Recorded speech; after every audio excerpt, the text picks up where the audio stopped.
ശശിയുടെ ഗുണ്ടായിസം. തിരുവനന്തപുരം ജില്ലയിലാണ് വെള്ളനാടെന്ന പഞ്ചായത്ത്. അവിടെ കുപ്രസിദ്ധി ആർജിച്ച ഒരു പഞ്ചായത്ത് പ്രസിഡന്റ് ഉണ്ട്. പേര് വെള്ളനാട് ശശി.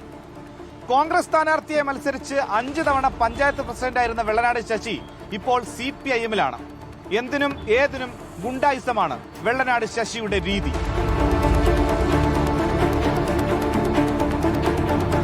മാസങ്ങൾക്ക് മുൻപാണ് വെള്ളനാട് സർവീസ് സഹകരണ ബാങ്ക് മുൻ സെക്രട്ടറി അനിൽകുമാർ തൂങ്ങി മരിച്ചത്. വെള്ളനാട് ശശിയുടെ നിർദ്ദേശപ്രകാരം നിരവധി പേർക്ക് പണം വായ്പ നൽകിയെന്നും ഇത് തിരിച്ചടച്ചില്ലെന്നും വെള്ളനാട് ശശി പലപ്പോഴും ഭീഷണിപ്പെടുത്തിയെന്നും അനിൽകുമാറിന്റെ കുടുംബം ആരോപിച്ചിരുന്നു. എന്നാൽ ആ പരാതിയും കേസും എവിടെയും എത്തിയില്ല. ഇതുപോലെ നിരവധി കേസുകൾ തന്റെ രാഷ്ട്രീയ സ്വാധീനം ഉപയോഗിച്ച് വെള്ളനാട് ശശി ഊരിപ്പോന്നിരുന്നു.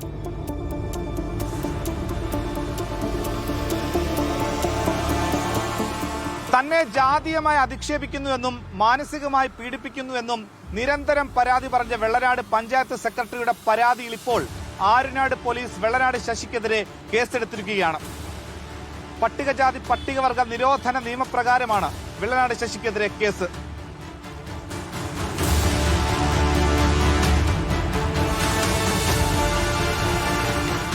ഇപ്പോഴേ ഈ നിരന്തരമായിട്ടുള്ള ഒരു പീഡനത്തിന്റെ ഭാഗമായിട്ടാണ് എനിക്ക് സ്റ്റേഷനിൽ മൊഴി കൊടുക്കേണ്ടി വന്നത്. പരാതിയുടെ അടിസ്ഥാനത്തിൽ എന്നെ വിളിപ്പിച്ചു, മൊഴി എടുത്തിട്ട് തിരിച്ചു വന്നപ്പോൾ പ്രസിഡന്റ് ജീവനക്കാരെല്ലാം ഭീഷണിപ്പെടുത്തി എനിക്കെതിരെ മൊഴി കൊടുക്കുകയാണെങ്കിൽ കുത്തി കീറുമെന്നാണ് പ്രസിഡന്റ് പറയുന്നത്. ഇത്രയും പ്രശ്നങ്ങൾ ഉണ്ടായിട്ട് പോലും പ്രസിഡന്റ് ഒരു രമ്യതയ്ക്ക് ഒന്നിനും വന്നിട്ടില്ല.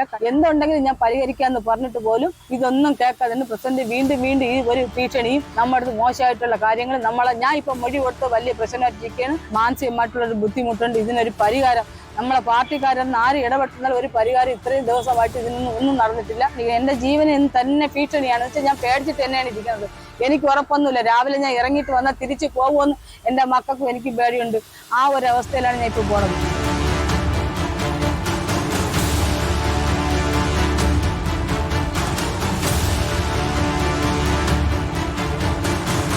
വെള്ളനാട് ശശി നിരന്തരമായി മാനസിക പീഡനത്തിന് ഇരയാക്കിയിരുന്നുവെന്നും പലതവണ പോലീസിനും വകുപ്പിനും പരാതിപ്പെട്ടിരുന്നുവെന്നും സിന്ധു പറയുന്നു. പഞ്ചായത്തിലെ വെള്ളനാട് ശശിയുടെ പല ഇംഗിതത്തിനും വഴങ്ങാത്തതായിരുന്നു ഈ പീഡനങ്ങളുടെ എല്ലാം കാരണം.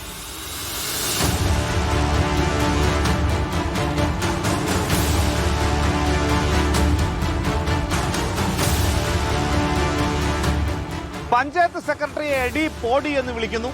ഔദ്യോഗിക വാഹനം തടഞ്ഞു വെക്കുന്നു. വാഹനത്തിന്റെ കാറ്റൂരി വിടുന്നു. ഹാജർ ബുക്ക് പിടിച്ചു വെക്കുന്നു. സെക്രട്ടറിയുടെ താൽക്കാലിക ഡ്രൈവറെ അകാരണമായി പുറത്താക്കുന്നു.